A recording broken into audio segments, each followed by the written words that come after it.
Hi, good morning, everybody. I don't know why my iPhone is foggy or blurry when I flip it around, but anyway, I wanted to give an update because I'm too tired to type.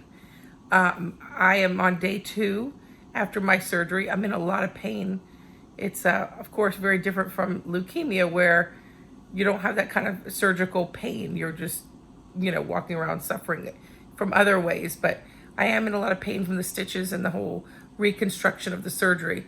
What they've been doing, and I'm also tired because every hour they wake me up, they have this Doppler, which looks like this, and they have to put this on my breast to make sure that there's blood flow going into my breast from the vein, the vessels they've transferred. So basically, during the surgery, they took blood vessels from my stomach, cut them, and moved them up here so they can supply blood supply to my new breasts. And if there's no blood supply, if they find out, they check it every hour, that there's no blood supply and it's not working, the tissue will not live because it needs blood supply. And that means I would have to go back into the ER right now or whenever, if that were to happen, and have them redo it and move the vein, another vein. So far, so good. That's one piece of good news, that they are getting a signal and it is showing that it's working. Excuse me, it hurts to even cough. The other thing, I have 4 drains, I don't even want to show you because it looks gross, coming out that I will have to manage when I go home. And they do it here every 3 hours. They dump the drains. It's a lot of fluids coming from my body from surgery. They said basically your immune system reacts, and to protect your body because it's in trauma, and you have a lot of fluid. So I have 4 drains right now, and the nurses come by, and as soon as I get home on Tuesday, every 3 hours, I will have my caregiver, or whoever's visiting me, my sister, my friend Natalie, or whoever, or Caesar, will have to dump this, and then that's part of the process. Now, you heard Caesar say that on the 13th, you heard Caesar say that my lymph nodes, it did not show anything in my lymph nodes, which is great news. That was the preliminary report, so I'm not going to let my guard down until on January 13th when they give me the final report.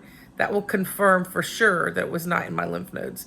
The next thing, it obviously worries me, and it's just that I have to meet with my leukemia oncologist in February to make sure that none of this trauma affected anything about my remission with leukemia. I'm very proud of myself that I have walked. The first day, yesterday, I walked 4 times. I walked 2 to 3 laps, and they said most patients don't. They only practice getting from the bed to the chair. And so I'm proud that I armored up, and I can tell you that even though I'm in a lot of pain, that I prepared through my acupuncture, through my workouts, through staying active, and it is helping me get through this better. And they said that they've been fascinated with how quickly I'm able to try to do things. Not to say I'm not in pain, because I am in a lot of pain.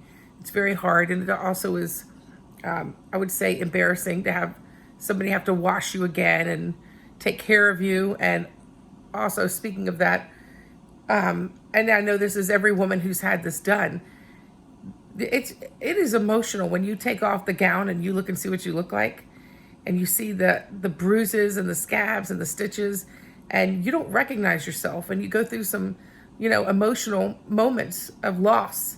When I know I've already gone through enough loss with losing my DNA from leukemia, losing, a lot of losses, losing friends, losing hair.